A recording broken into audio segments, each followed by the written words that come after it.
Well, somebody doing? Thanks for coming. I appreciate you being here. Hey, buddy. Good to see you. I want to start with something that I think is pretty simple. And not a lot of people talk about it in politics, but I think it's true just the same. Our political system is broken. And I mostly think that it's broken because it's run by two private clubs. There are a lot of people in both of these private clubs, in the leadership of them, that would rather have you hate people who vote differently than you, if it means that it's a little bit easier for them to control you. And so what they do at the end of the day is they're willing to lie about our only other option on the ballot and demonize them. Because if they can do that, then they don't have to solve our problems in order to get reelected. Does anyone think I'm being unfair in my description of our political system? No. Nobody ever does. So why do we put up with this? Right? We have something called constitutional self-governance that we were given in order to address the problems that we all face. But our problem-solving system itself is broken. And so we face more and more problems all the time. Right? You're going to ask me about all these different issues. One thing that unites all of them is that politicians don't have to solve our problems in order to have what they would consider a successful political career. I have had enough of this. I'm tired of it. I don't think that this is good enough, and I think that we ought to demand more. We are in charge of politicians and not feel like we are living the other way around.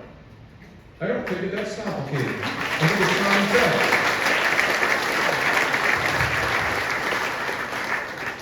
So, if we want to do that, we have to work together a little bit, right? And what I'm suggesting, by the way, is actually something that is a proud Iowa tradition. It's something that we don't talk about enough. We have always been a leader in instituting good government reforms. We have always been a state that has said, hey, you know that line in the Lord's Prayer, lead us not into temptation? We should make that apply to politicians, too. Let's lead them not into temptation by putting them in a system where they have to put their time and their energy into serving us. So we were the first state in the country to ever create an independent redistricting commission. Don't fall asleep yet. But we've all been reading a lot about gerrymandering over the last year, haven't we? Yeah. Well, what we are seeing is two private clubs literally redraw the lines in a way that makes it sure that someone in their private club is going to get elected no matter what the people want. We were the first state ever to say, you know what, that's wrong. We shouldn't allow it. And so we put together a system that still today is the gold standard for independent redistricting. We were also the first state to ever create a merit-based judicial selection system. Don't fall asleep yet. The reason that that is important, let me tell you, is because there are other states where people just get appointed and picked, and they get put on the bench no matter what their qualifications are. Or there's states where they run for office like a politician. It might be that their biggest donor is somebody who's going to have a challenge in front of them in the courts. And so they want to make friends, don't they? When I was a prosecutor, I would go to conferences, and when I told other prosecutors that I was from Iowa, they would go, ooh, I wish we picked our judges the way that you do in Iowa. Because they know what it means to have someone who's qualified to do the work. I want us to take the next step in our proud Iowa tradition. I want us to tell the Democratic and the Republican parties that they don't get special legal privileges in this state anymore. That we are not just going to pick between the lesser of two evils anymore. Can I get an amen?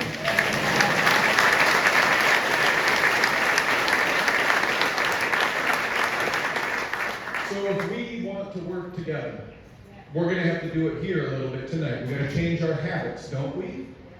We're going to have to take some old-fashioned advice and love our neighbors. So I want us to do something to do that. I'm going to ask us a couple of questions, okay? If you should raise your hand in order to be honest, please be honest. It's going to be okay. We will clap for you. Don't be scared, all right? Please raise your hand if you're a registered Republican voter here tonight. Thank you to our Republican friends and neighbors. I appreciate you being here.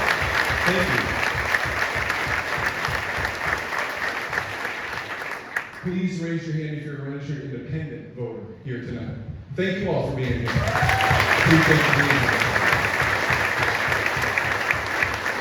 And just because I'm big on fairness, let's make sure that everybody also has a round of applause for the Democrats, if we can do that too. Thank you all for being here as well. And to demonstrate that people of all political parties can still work together, I want us to take a second, just under a minute, really, and sing the first verse of America the Beautiful. It starts, "Oh beautiful for spacious skies." I have a microphone, it will be by my knees when we sing this song. But I know that somebody here can pick a note and start us off.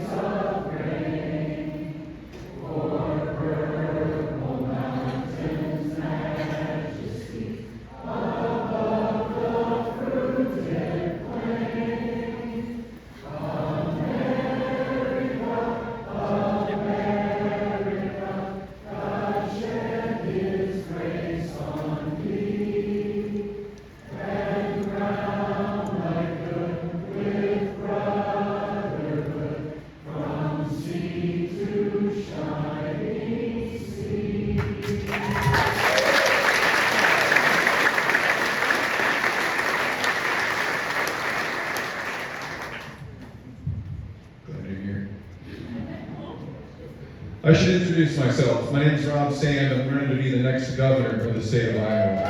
Thank you for being here.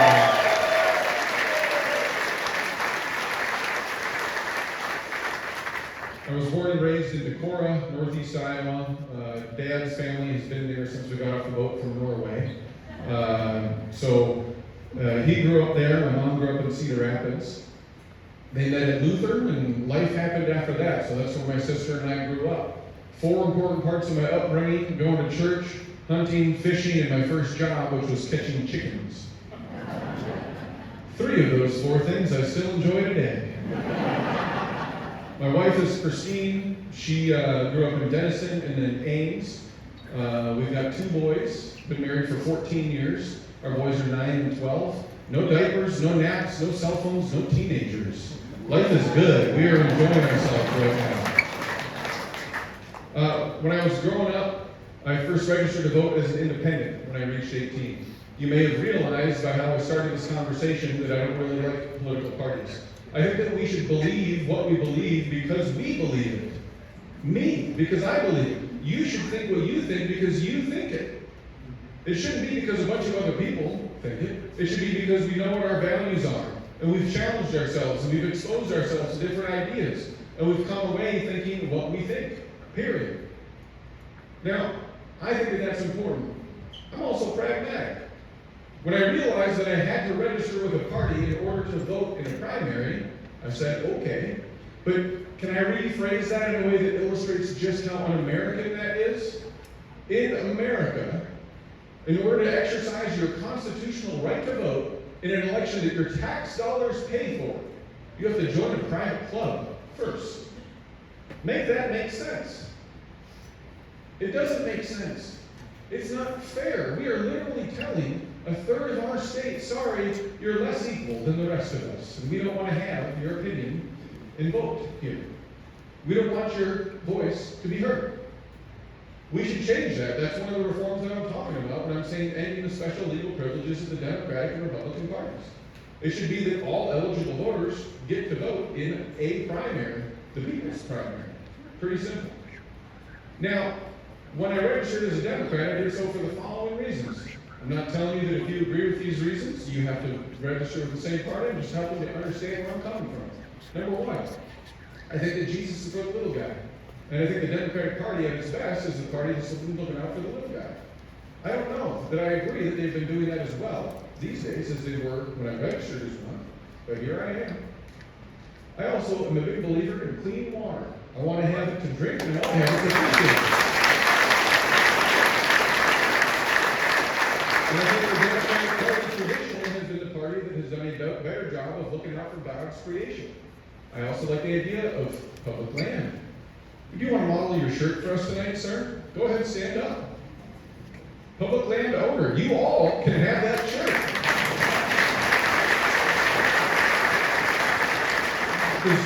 Because you all are public landowners. I think everyone should be able to be out there and enjoy nature, right? Also, I remember Bill Clinton balancing the budget and using the surplus to pay down the debt. And I remember thinking, thank you. That is so much money. I want that number to get smaller and not get bigger. Now, you might be one of our Republican friends who's here tonight, and you might think, dang it, Sand, the only reason that Clinton did that is because he had a Republican Congress that made him do it. To which I said, yes, thank you. That's right. Different people who think differently from each other when they work together oftentimes come to better solutions than when all the people who are making the decisions think the same way. Fair?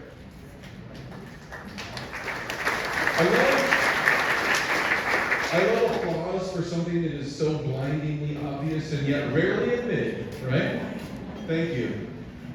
So, when I registered as a Democrat, I did it for those reasons, some other ones. I didn't leave my independent mind behind. Right? I've said things in the course of this campaign that have upset some of the people that are in my party. I guess I'm not sorry. I'd rather have you know what I think and know what I said to you than try to keep track of what it was that I had said for something. I think that that's important.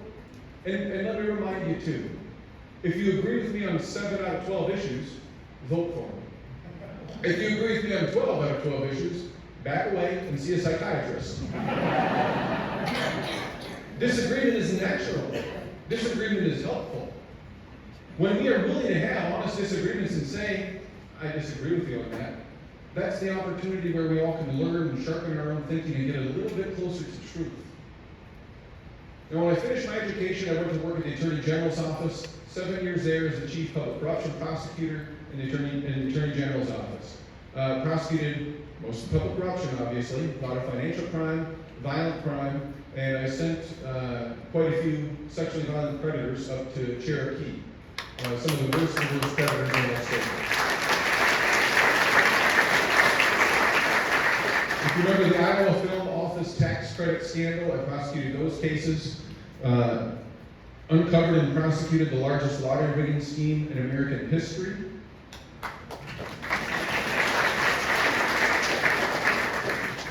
And the only American prosecution of a Papua New Guinean Ponzi scheme that ensnared people all over the country, but specifically about half a dozen victims in north central Iowa as well. So I was willing to take on cases that other people said, yeah, I don't know, that looks like a tough one. I also worked a lot with the state auditor's office. I loved the people that we worked with.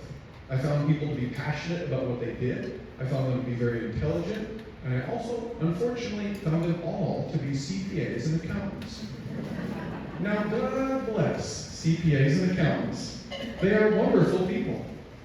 But I realized over the years that every once in a while, one of their investigations would get done in a way that wasn't going to work super well in court, because it's different sets of rules. And I thought, well, if I ran, I could provide a law enforcement prosecutor perspective that would help fix that problem, because different people who think differently from each other when they work together can come up with better solutions. And I also decided to dig into the office and see what else they do. And I found laying there in Chapter 11, dormant, was a tremendous power to promote government efficiency. And I thought, man, I could just pick this up, make these words on the page real, and actually use that to create a program that would start saving money for taxpayers. So I ran in 2018 and I won. And we started that government efficiency program. It's called PI, Public Innovations and Efficiencies. It's a way for counties, which has been used by all counties, most cities in Iowa, and the vast majority of school districts to save taxpayer dollars. It's a wonderful way for us to call the good good while we do the auditing work of pointing out the bad. Fair? Anybody here ever get audited and expect an attaboy at the end of it? It is inherently negative work. It's nice to pick up good public servants across the state of Iowa and give them an attaboy at the same time. So not only do we get to do that for them, we get to save your money, and because the award is high, it's also a great way for me to eat more dessert. I also took a solitary stand against your tax dollars getting used to bail out sexual harassment by government insiders. I cannot believe that I was the only no vote on these settlements. I'm going to take a second to explain it to you. You have a state appeal board in Iowa. If somebody sues the state, before that lawsuit can get settled, it has to get approved by the state appeal board. I sit on that. So does a representative of the governor. So does the state treasurer. And there have been folks over the last few years, government insiders, who have committed horrific acts of harassment against their coworkers that hit the high standard, willful one, where we could go after them and make them pay for it instead of your money getting used to pay for it. Why wouldn't we do that? Is that not common sense? And I want to tell you something, Warren County, I had to listen to excuses from leaders of both parties as to why we shouldn't do that.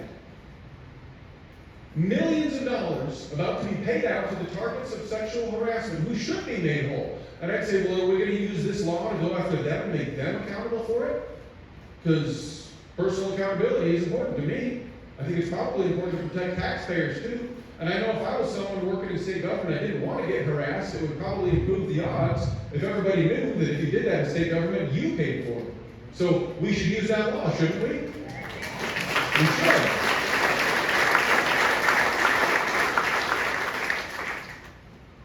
But here's what I was told. Well, Rob, we've never used that law before.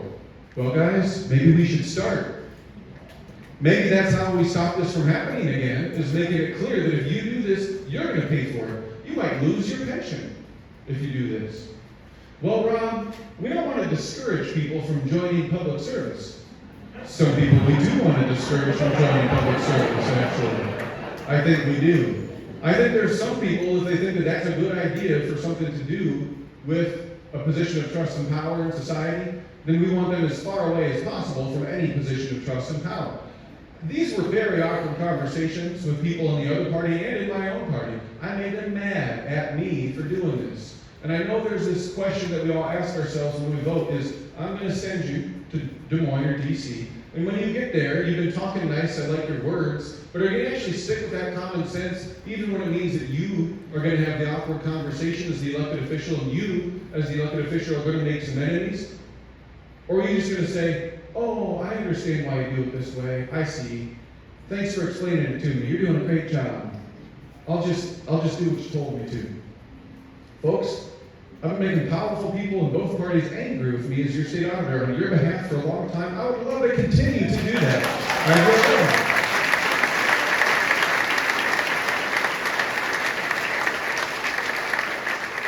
am. We also uncovered a record amount of misspent money in my first term. How did we do that? Well, I made a senior leadership team of people who think differently than me, because when different people who think differently from each other work together, you get to better results. So I appointed an independent and a Republican who had both made campaign contributions to my opponent to the most senior deputy positions in the office. Now, people who are really into politics, they tell me, Sand, you're doing it wrong, you dummy. You're supposed to punish people who oppose you. That's how you get everybody to be scared of you. That's how you get as much power as possible. I got two answers for that. Number one, who is ever going to be scared of me? Look at this face.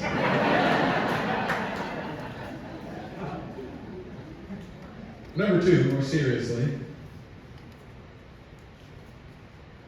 what if we're not trying to do politics? What happened to the idea of public service? When was the last time you heard somebody be called a statesman?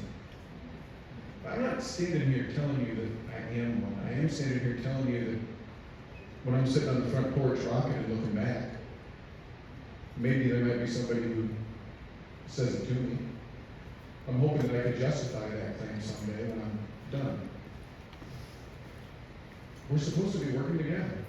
The way the system is supposed to work is the winner calls up the loser after the election and says, hey, the election's over, I won. But you know what? Come on board. Even a broken clock like you is right twice a day. And like my grandma said, every once in a while, I'm almost slightly wrong. And I want you to be there for those moments to tell me that when it happens. That's how we uncovered a record amount of misspent money. Different people who think differently from each other, working together. And then the legislature came to town. And they changed law to make it harder for us to find your misspent tax money. bipartisan opposition to this law. There were 6 people, 6 representatives of the Republican Party who voted against it in the Iowa House. Credit to them. But this became law anyway. If you have heard of this, or if you haven't heard of it, or if you've heard of it and you're wondering how bad was it really, hear the following. Hear this. Every single government watchdog in America, Democrats, Independents, and Republicans who weighed in on this law, said this will lead to an increase of Iowans' tax dollars being wasted, defrauded, and abused. George W. Bush's Comptroller General of the United States of America, for almost his entire presidency, who ran for governor of his state in 2018 as a Republican, wrote our legislature not just 1 but 2 letters saying, you shouldn't do this, this is a really bad idea. They did it anyway. I'm sorry. How did we get here? Where in Iowa, they have passed a law that sounds like it came from Illinois.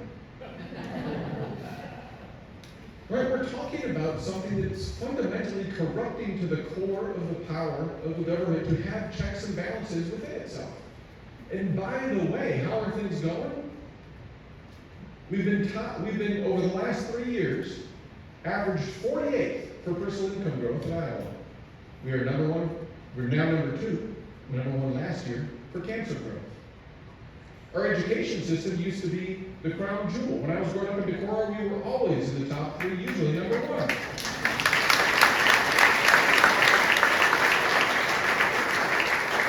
And now we're in the lower half. And in the Des Moines, they're running around trying to figure out, hey, how do we make it harder for the state auditor's office to find misspent tax money? I'm ready for change. How about you?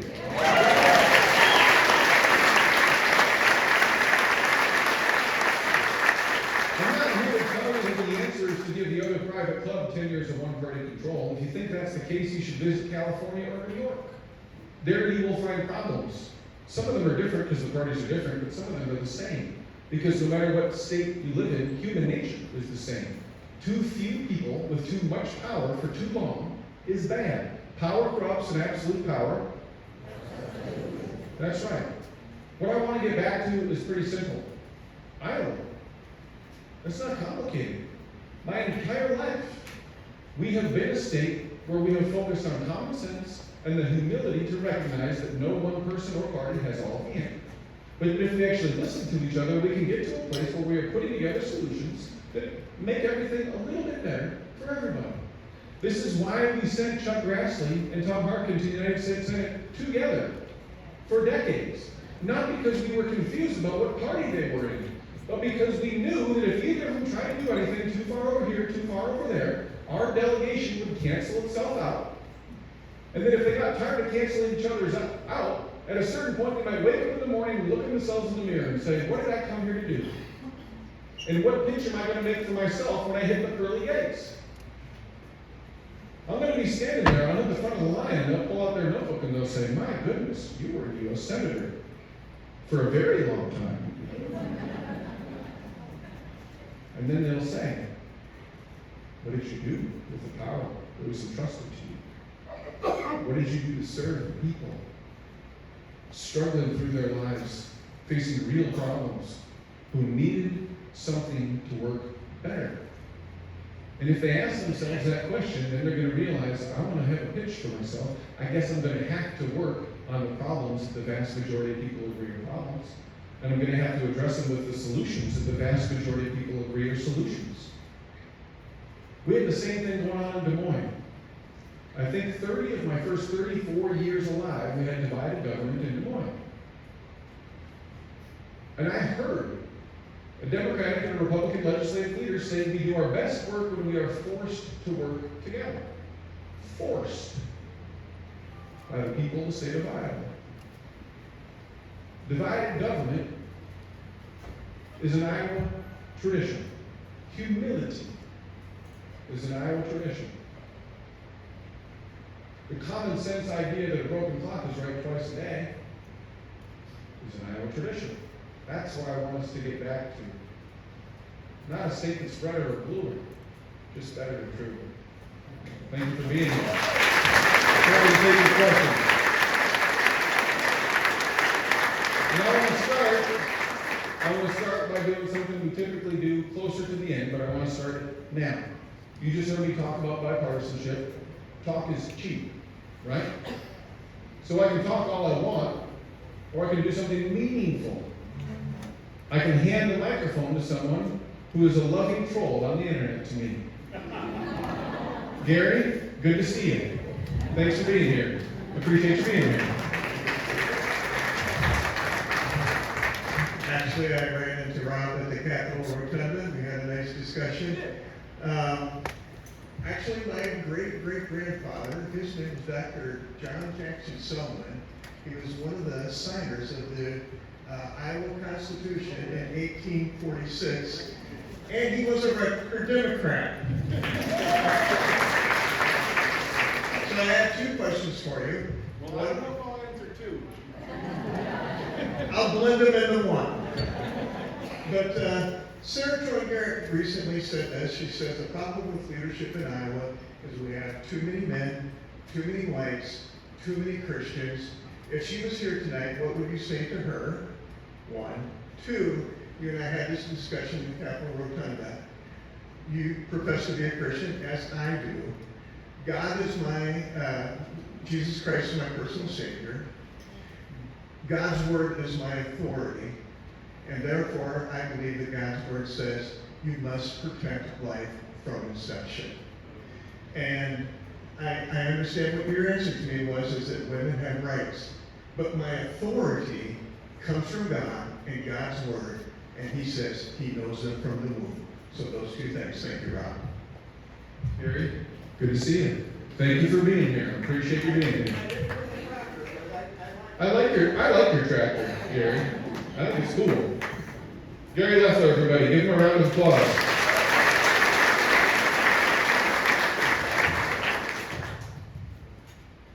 I'm trying to think of which one to answer first.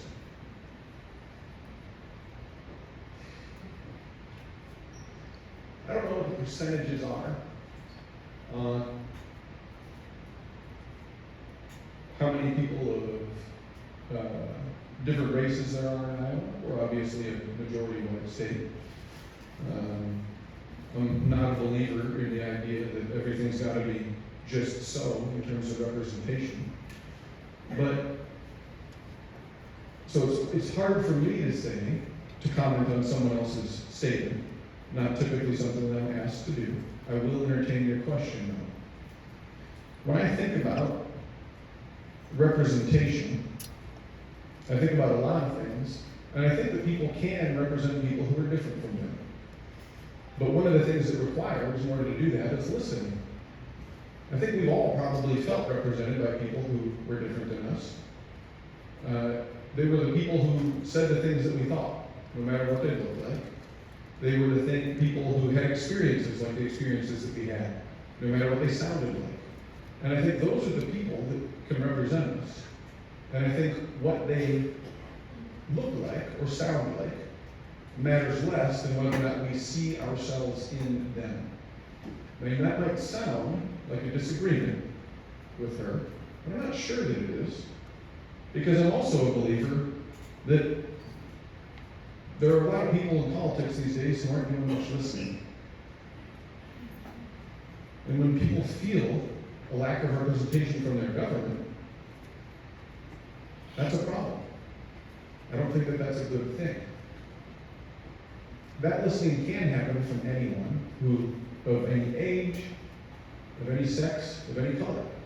But if it's not happening and people begin to feel like they're not being heard or represented, then that to me is a symbol of a broken political system.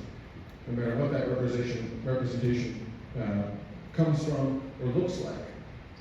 Because it could also be someone that looks and sounds exactly like you, but if they don't listen to you, they're not interested in your experiences and not trying to solve your problems, are they representing you? Again, I don't think that this is a statement of disagreement, I'm just telling you what I think. But I think this is part of the reason that we have to get away from a two-choice political system. Because I'm a believer that the vast majority of people set out into politics to try to do good. But then they hang around maybe a little bit too long. And they start to see that they don't have to do much at all in order to continue their career. And once they've realized that the only thing they really have to do is convince a majority of the people that the other option is the greater of the two evils, they can be evil. So I guess my answer to that at the end of the day is around advocating for listening and representation regardless of what it looks like or sounds like. And I think if we're not hearing in that answer a desire for representation, then maybe we ought to listen a little bit harder. I'll answer your second question. My faith is probably the single biggest motivator in my life. And there are many different ways to come at it. The Sand family, if we all get together, we don't just say grace, we sing it. I've got a aunt that does religious artwork, Robin Sand Anderson. You can go check out her stuff.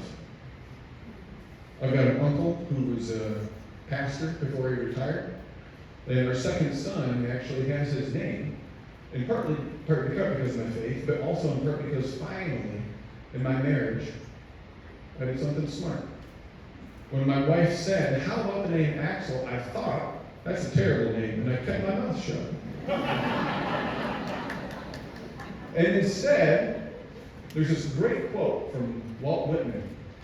And I know that Walt Whitman said it because they said so in the TV show Ted Lasso. Ted Lasso told me that Walt Whitman said, "Be curious, not judgmental." And so instead of saying, "That's a terrible name," I looked it up in the big book of Scandinavian names. Like I told you, I'm Norwegian, my wife is Danish, so it's a mixed marriage. And when I looked it up, it said it means Father of Peace. And I thought of the Sermon on the Mount, and Gary, I couldn't have named him anything else after that. Blessed are the peacemakers, for they will be called children of God. We need peacemakers desperately right now. Desperately.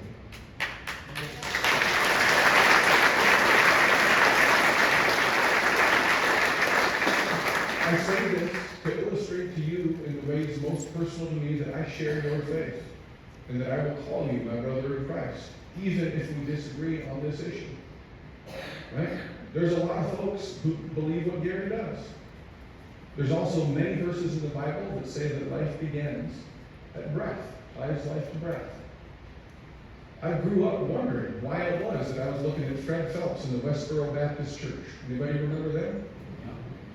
Try to think of why is it that these guys are reading the same book I am and going to protest the soldiers' funerals across the country. And then I realized that they looked at it differently than the way that I was raised in the church that I was raised in, the family that I was raised in. Does that make them wrong? It means we disagree. I wouldn't stand here and tell you anything other than my own experience. My family's suffered the pain of miscarriage. I would never tell you that wasn't painful. So many of us have. I would never tell you that I don't think about that third little set of feet running down the hallway and miss what could have been. Our son's name is Jacob Dean, and we will see him. You will see Jacob Dean in heaven, Gary. I also would never tell someone who lost their 7-year-old that I know how they felt because we had that experience. I do not believe that they are exactly the same. You are free to believe that because we live in America and we can disagree and be brothers regardless. I'm glad you're here, Gary. I'm proud of you for being here. I'm happy to answer your questions.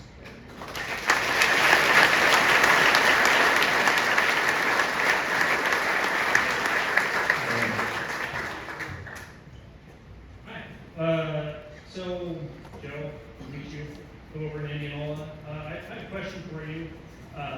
Coming from a prosecutorial and an auditor's office, that kind of background, it seems like right now there tends to be like, again, both sides of the aisle, seems to be self-dealing or, at best, some extreme impropriety when it comes to leveraging your elected power into favors or self-dealing. What is your priority on that? And then if you take just a couple of points to say how you might address those. Joe, thanks for being here, Joe. That was a heavy one. I'm a big believer in good government. And one of the things that I have centered this campaign on is the idea of good government. The reason is that I believe in the intrinsic goodness of most people. I've met a lot of them. I like them. Some of them I've put in prison. Because not all of them are quite that good. But because I'm a big believer in people in general, I want government that channels people and their efforts into doing good. And the best thing that we can do in order to do that is erect rules that lead them not into temptation. Because if they're not thinking about, what I can do for me and my friends over here, then it's easier for them to think about doing the things that they ought to be doing. So, how do we prevent self-dealing? We got a big plan on our website for taking care of that. robsand.com. Here's a few items on it. Number one, we should ban stock trading by people who are in elected office. That means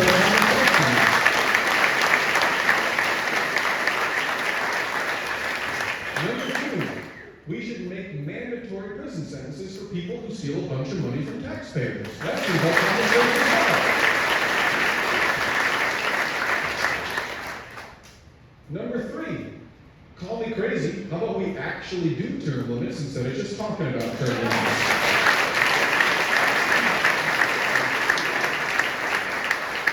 Number four, we have age limits at the bottom.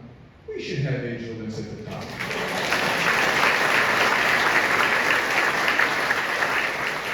Number five, everyone always likes this one.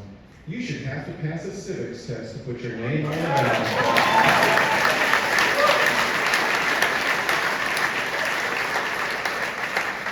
These are just a few of the things that I want to put into place. I forgot. How about we have a state auditor that's actually allowed to audit? I think that's a good idea. And you know what? If you go to our website, the vast majority of these things that we have put together, that we are proposing, are things that the vast majority of Iowans, regardless of their political party, can agree upon. Because I know the reality is, if I get elected, I will be working with the Republican legislature. And so I'm putting together things where I'm saying, hey, let's do this. We say we like it, why don't we actually go do it? Here's the funny thing. Iowa passed this law, taking away our power to audit because of partisanship. I bet we can get it put back because of partisanship as well, right? Because as soon as the legislature has me as the governor, they're going to be very interested in accountability, aren't they? All of a sudden I realize, wait a minute, oversight is very important. In fact, by the time we're done here today, you will have spent more time in this town hall than the Iowa Legislative Oversight Committee spend per year overseeing state government. Yes, unbelievable. Your hour here is more time than they do per year looking at state government. They'll haul in a school board, they'll haul in a county or a city, but do they look at what's going on in state government? Oh, no. Because our democracy is run by two private clubs. Thank you for your question. You got another one back there, and I got one here. Hi, I'm Betsy, and we live on a farm here in Indianola. How do you plan to clean up Iowa's water? Good question. Thank you for asking, Betsy. I got a pretty good plan for that, and here's why I would say that. I took a really long time studying the issue to put it together. I approach most issues like that one that are complicated from the standpoint of, I know I need to learn a lot about this because it's not just an issue based on how you feel, right? Gary and I are probably never going to agree on the question that he asked me. There's a lot of questions that's just, how do you feel about this? But water quality is not one of them. Water quality is complicated. It has to do with hydrology. It has to do with science. How do nitrate and phosphorus attach to other things? How do they move? It has to do with incentive systems and how do you structure a conservation program to make it actually effective for farmers and for us. So I've put a lot of time into thinking about this with basically one goal in mind. I want to put together a plan that is going to be both achievable and impactful. Because if I give you a plan that we can accomplish but that doesn't make a difference, what have I done for you? And if I put together a plan that is pie in the sky and everyone's like, you can't get that done, What have I done for you? So I think I've got a plan that really can get things done and clean up water in the state of Iowa. Let's start with some of the basics. Number one, every year farmers are denied participation in conservation programs. There are farmers who want to be doing conservation, they want to be contributing to cleaner water. They also can't do it all themselves. Their markets have been destroyed, their income has been cut in half, and they're struggling. So why are our political leaders not supporting these programs, at least at the level that farmers want them? That doesn't make sense. What are they doing instead? Folks, voting to defund water quality monitors in the state of Iowa. Literally, their prescription to the issue is, hey, you know, if people can't see how bad the water is, maybe they won't realize it's a problem. So let's start by supporting the programs and making sure that every farmer that wants to participate has support for it. I think that seems like common sense. Here's the other piece of this.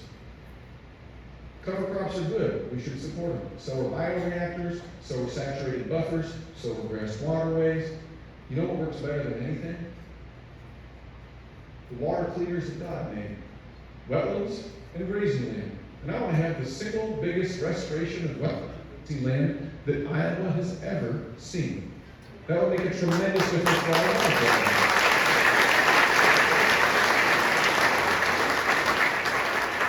And here's why I think that we can do it. Not only are they really good at filtering water, but also wetlands are fun. You can float, you can fish, you can photograph, right? We are 49th for public land in the United States. That incorporates local, county, and state-owned land. That's not good enough. I don't want us to be 49th in public land.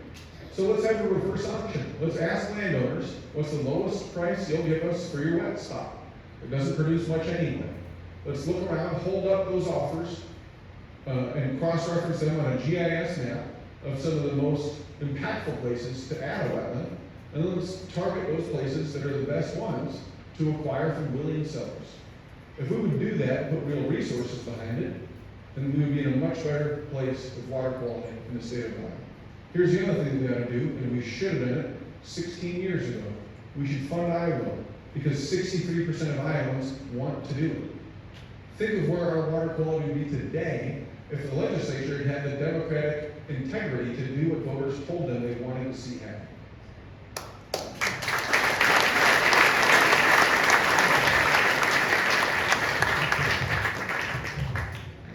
I'm Jerry Plaza from Norwalk, and I share a lot of the same concerns that all of you do. The water, cancer rate, farming. My husband is from a family of farmers.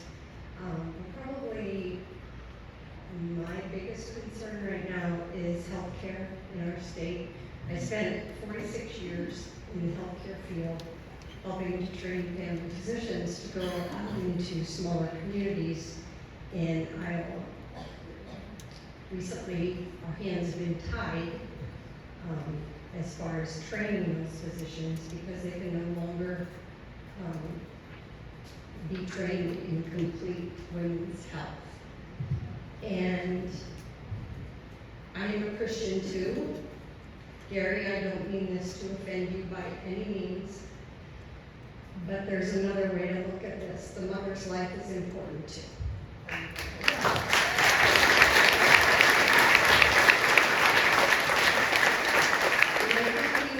Concerned about what type of medical student we are going to be able to attract at the University of Iowa if they cannot be fully trained in women's health. Women are dying needlessly. I'm not saying the fetus is not important, but I am saying that a woman's life is important too.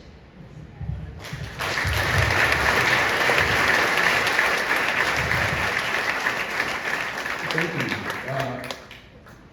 I've sat down for roundtables with doctors across the state of Iowa. Right now, I think I'm going to get this right. From Des Moines to Iowa City, Cedar Rapids, and then from Ottumwa up to Iowa Falls, there is one place where you can deliver babies, in Grinnell. I went to Rotary. I go to the AM Rotary on Fridays, and I was walking through the parking lot, and one of my fellow Rotarians was walking through the parking lot with me and said his daughter was just graduating from the University of Iowa Medical School, and that he and she were both shocked at the number of doctors that had no interest in practicing in Iowa. None. And they said it was because of the political climate in the state of Iowa. That these are family practice doctors. These are the front row folks, the first one you see, the one that you hope to have, a 25-year relationship with. And they don't want to be here because of the political climate. This goes back to one of the things that I was saying earlier, where do we have a state government that is addressing problems that everyone agrees is a problem? Are they addressing them with solutions that everyone agrees is a solution? We should. Because when we don't listen to folks, they decide, well, what I know in my job, I'm not allowed to do my job, then I'm going to want to go be somewhere else. We have seen cases where all of a sudden legal concerns creep in because of restrictions on reproductive freedom, where they say, well, there's an exception for the life and the health of the mother, but I don't know if she's sick enough yet. How many women are we going to have get sicker and sicker before we decide, you know what? Maybe there's a middle ground here that's a reasonable middle ground that we can all agree with. Appreciate you raising the issue. Now I want to be clear again, right? If I get elected, I'm going to be working with the Republican legislature. I can't snap my fingers or do anything as a governor that's going to undo that. But keep in mind that when the 6-week ban was upheld, there were a lot of folks that said this doesn't go far enough, right? And they brought up IVF, they brought up contraception, they brought up surrogacy, those things that they look sideways at. Least we can do is have a government that's protecting those things from restrictions.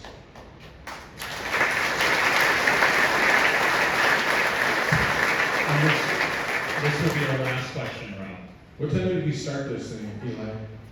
I don't have a watch on, I'm not sure. 6:05. Okay, well, we'll see. We'll see.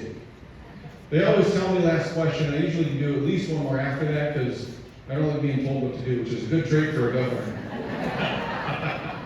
My name's Nick. I'm from Indianola.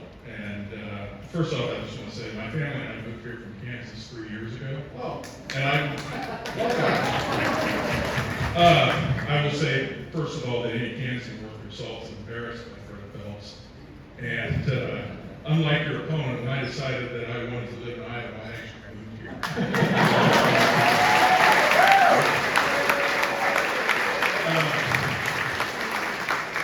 But my question is this. I happen to think that the rhetoric coming out of the White House regarding election fraud is just a lot of hot garbage. And I would like to know, as governor, what you can and will do to protect our right to vote and perhaps even improve the way elections are run in Iowa. sure. I'll start by saying this. I'm proud to be an American. I'm proud of American democracy. And if anybody's going to run down American democracy, they better have the facts straight, or I'm not going to like it. That should be the standard answer for 100% of Americans. If you don't have the evidence to back up your claim, then we should back away from the claim. Iowa elections, like most, are in very good shape. I'm not worried about the administration of elections in the state of Iowa. I don't think that we should be worried about the administration of elections in the state of Iowa.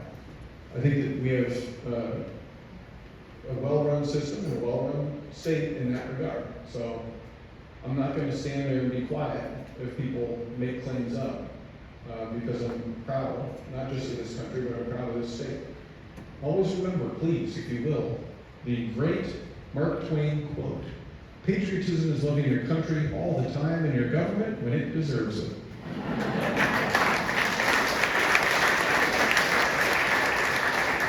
We'll do another one. You touched a little bit on this a while ago about conservation. And like you said, 16 years ago, the people said they wanted conservation and passed a minimum of 3/8 of a cent tax to do it, but our legislature has done nothing with it. Can you help get them going. Appreciate that. I think so. I've been saying that we need to have real resources to improve water quality in the state of Iowa. And I've been saying that I think we ought to fund IA-Gov. That's what we're talking about. I think that's important and a good thing to do. Let's do one more. Okay, now, they both got. Okay, my name is, should I stand? My name is Lisa Medianic and I live in Norwalk. And my question is, how are you going to address the Iowa legislature's vendetta against LGBTQ plus people and get them to stop persecuting that group and address the real issues in Iowa, which I've listed all the ones that have already been named? Those are the issues we want addressed. We don't want our LGBTQ neighbors to be persecuted, and I personally know several who are leaving the state of Iowa because they no longer feel safe.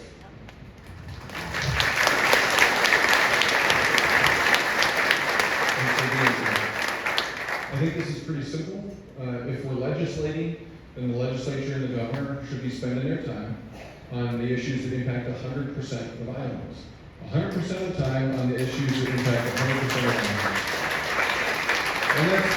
And that's my promise to you. Those are the issues that I want to address. We should be focused on our economy. We should be focused on our water quality. We should be focused on our education system. We should be focused on our cancer crisis. We got a lot of problems in the state of Iowa. A lack of government accountability.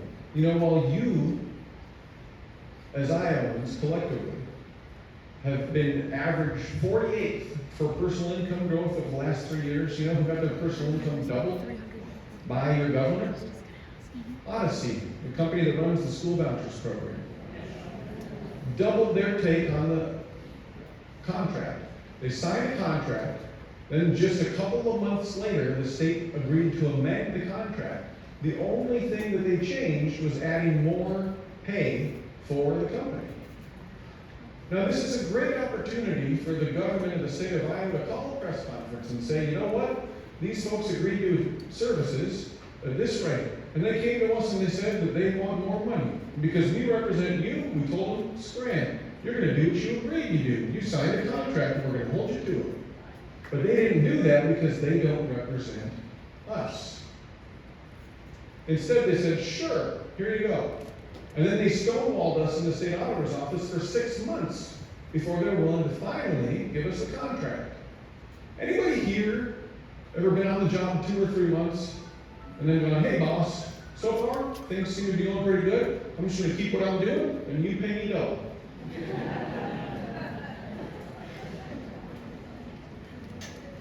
It's time to make sure that Iowa is as welcoming as Iowans are. We want a state government that is as welcoming as the people of the state of Iowa. I think that's pretty simple. And that's one of the things that we'll have if we have divided government. It's been an Iowa tradition in the past. I know I have gone over my number of questions.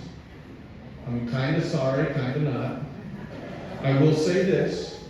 There's been an awful lot of people out there claiming that we don't let Republicans in. Gary, you're going to have to tell them that's wrong now, aren't you?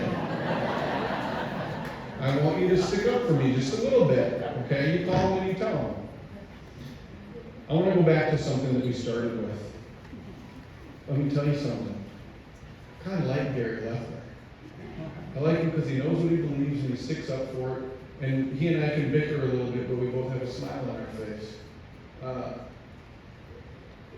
I go back to this a lot. When I was growing up in Decorah, my grandpa Bob, who I'm named for, Republican. So we both have some history on the other side. He'd go down to Hardee's at 6 a.m. and he'd be at McDonald's at 7 a.m. Which in Decorah works because they're just 2 blocks apart. And then he'd be at Burl's a little bit after that.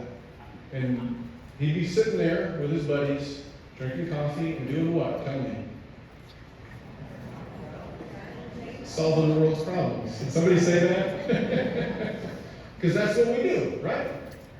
We solve the world's problems. You sit down, you listen to whoever happens to come in. Sometimes you're less excited to see the people than you are other times. But every once in a while, you go, I hadn't thought about it that way. Maybe you can't even say it out loud. but you think it. When Grandpa Bob was sitting down solving the world's problems, they didn't take party affiliation first before they let you come in. They didn't take it before they let you sit down. Once everybody was sitting down and all the chairs were full around the table, they didn't have people raise hands for which party they were in and then tell the minority party, all right, you sit there and you be quiet. The rest of us are going to do the talking and we'll decide what all the solutions are to solve the world's problems. No, because they had the humility to recognize that everybody has something to offer. And they had the wisdom to understand that even a broken clock is right twice a day. And that they didn't have all the answers. No one person, no one party.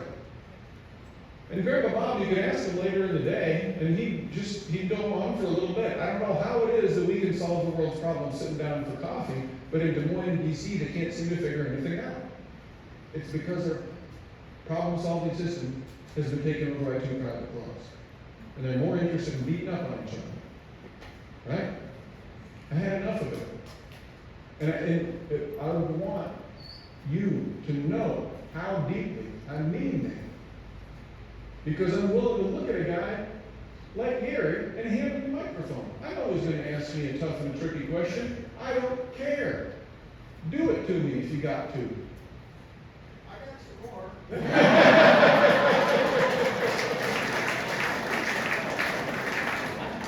But if we can't do this, we can't find the answers that work for everybody. Find yourself another candidate that's willing to do this. You ever seen one before? I must be crazy. Maybe. Crazy in a good way. I know this message resonates. I know what we're doing works. And I know because I'm sorry to say it, Gary, but we got 2,400 Republican donors to this campaign. That's more than the Republican candidate has.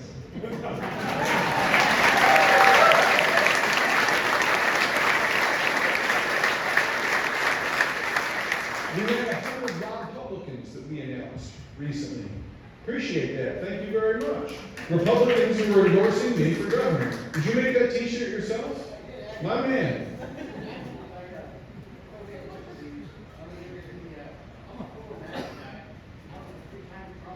Yeah.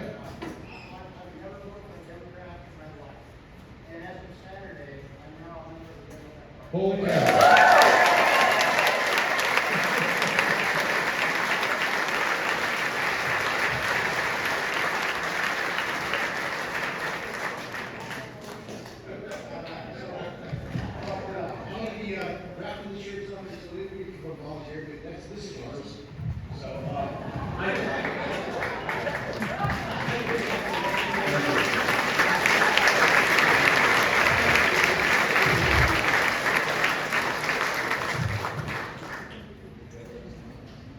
Keep that. I appreciate you paying attention. And I appreciate you tuning in. I want to tell you something that goes back to the root of this thing, and it comes from another supporter of mine who's a MAGA guy, 3-time Trump voter. He might have gone RFK in 24. But he sent me something recently. He said, it's a Daniel Webster quote. And I'm going to mess it up, but here's the idea, okay? I'm not perfect, I know the idea. The proper role of government is to make it easy for people to do good and hard for people to do bad. Channel people's energies.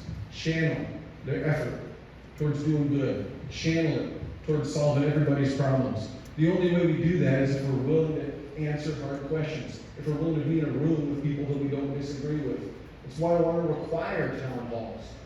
Because elected officials ought to be required to look you in the eye and explain what it was that they did. Because if they did that, fewer of them would do things that are obviously corrupt and obviously bad for their own constituents just because somebody else more powerful wants them to do it. They'd say, ooh, I don't know about that one. I'm going to go home and have to answer for it. Not just in an election where I can make people feel trapped into voting for me, but in a town hall where I can see what I did to somebody. And I don't want to live with that shame, so I won't do it. There's so many ways that we can be doing better than what we're doing right now. And we know this message resonates partly because of our Republican, some of whom are registered Republicans because they want to vote in the primary, some of whom are actually elected officials right now with an R behind their name. We know because we have 2,400 Republican donors. We know we can win this race, that we can have balance back, and that we can even take the next step in a proud Iowa tradition of telling politicians, we vote for you, we don't worship you, and you're going to serve us. That's what this race is about.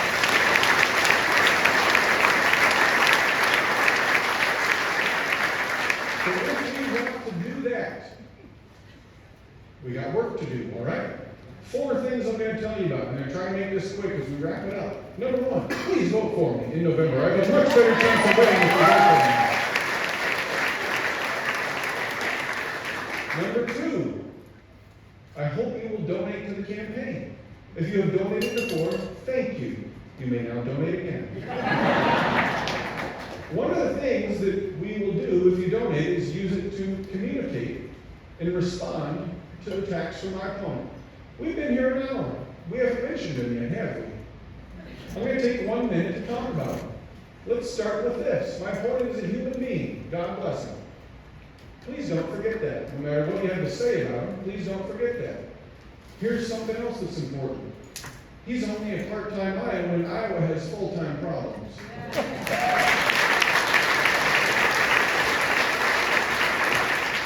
Here, I've been a prosecutor for 7 years. I stood in front of juries across the state. Here's the facts that should lead you to believe that. He has voted outside of Iowa most of the last 20 years. He's lived outside of Iowa most of the last 20 years. He voted in Kansas in 2018, 2020, 2022. Registered to vote in Iowa just in time to say that he meets the 2-year residency requirement. So registered here in October 2024. But after launching his campaign for governor, his plane that he travels around in spent 75 nights in Wichita, Kansas, to 51 in Belle Plaine, where he says he lives. Now, the first time he was asked about this, he was a little more honest than he's been since then, a little bit more open. And he said, well, I'll change my living situation if I get elected. And I'll be in Iowa as much as humanly possible. Ladies and gentlemen, have you ever used the phrase, as much as humanly possible, to describe a thing you're going to have an easy time doing? That's not what we mean when we say that. Have you ever used it to describe a thing that you're excited to be doing? That's not what we mean when we say that. We know exactly what this guy means. He's not a full-time Iowan. Part-time at best. This is not about why he's in Kansas. It's about the fact that he's not here. You all describe real problems that we are facing in this state. Real problems. We're not going to fix them with someone who isn't in this state full time. We know that. I'm also going to tell you that this is kind of what you would expect from someone who spent 10 years as a full-time paid political operative. Working in Montana, for example, to make sure that people don't get health care. Just politics. Politics. The things he says he believes are alarming to a lot of folks. He would ban some of the most promising cancer treatments in development today. Ban them. He says that Marxists have taken over the curriculum in the state of Iowa. Ladies and gentlemen, we have had 10 years of one-party control. Does anyone here think that Governor Reynolds is a secret Marxist? The folks in the legislature, are they secret Marxists? So we got a guy here who's either saying things that he doesn't believe in order to pander to people rather than set them straight, or he actually believes it, either of which I find concerning for the guy who would be leading Iowa's public schools. He doesn't like the idea of expanding accountability in the school vouchers program. Instead, he would just expand the program. His answer to what has brought us here is 4 more years of the same. I don't think that's right. We got a race to win. If you donate, you can help us answer his attacks. First 6 weeks of the campaign, ran a negative ad so dishonest that when the local news saw it, they actually made a news story about how it took their anchor's words out of context.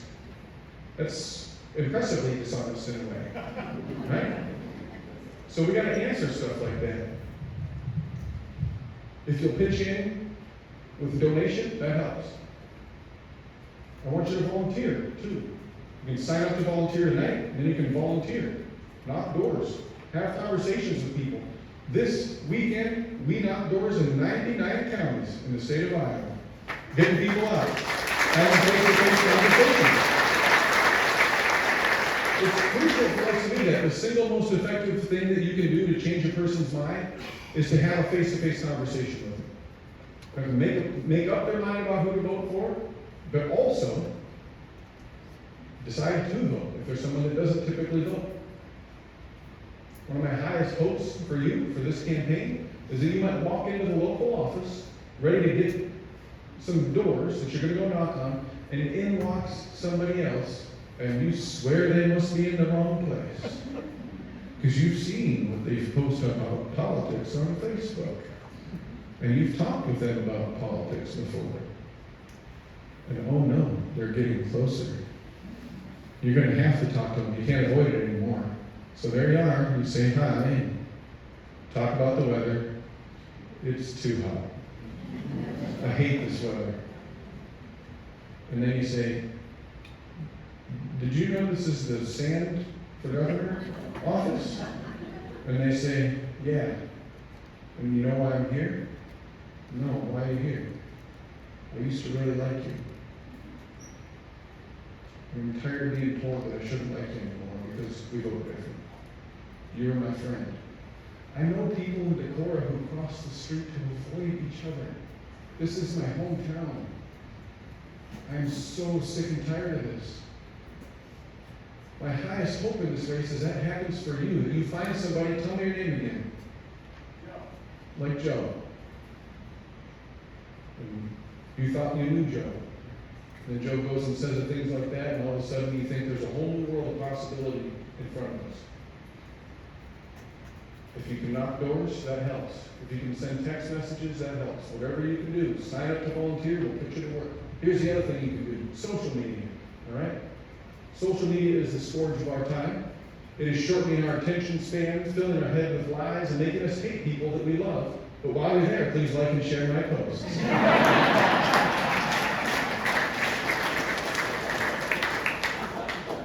I don't know what to tell you, right?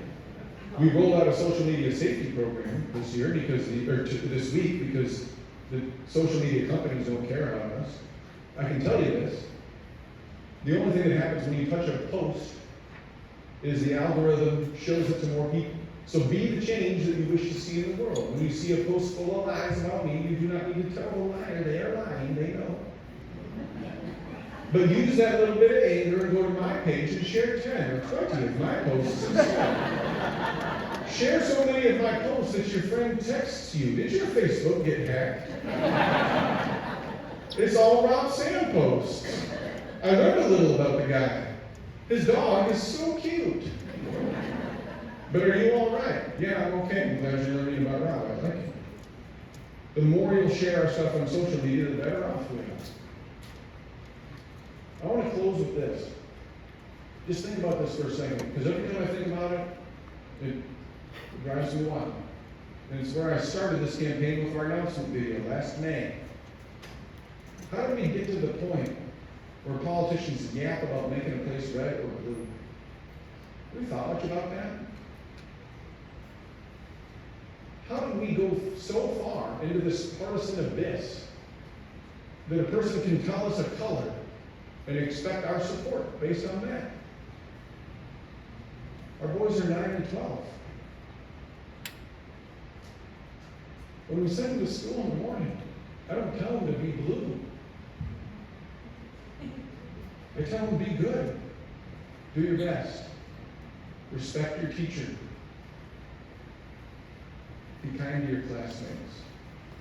Find somebody that nobody is sitting at lunch and sit with them.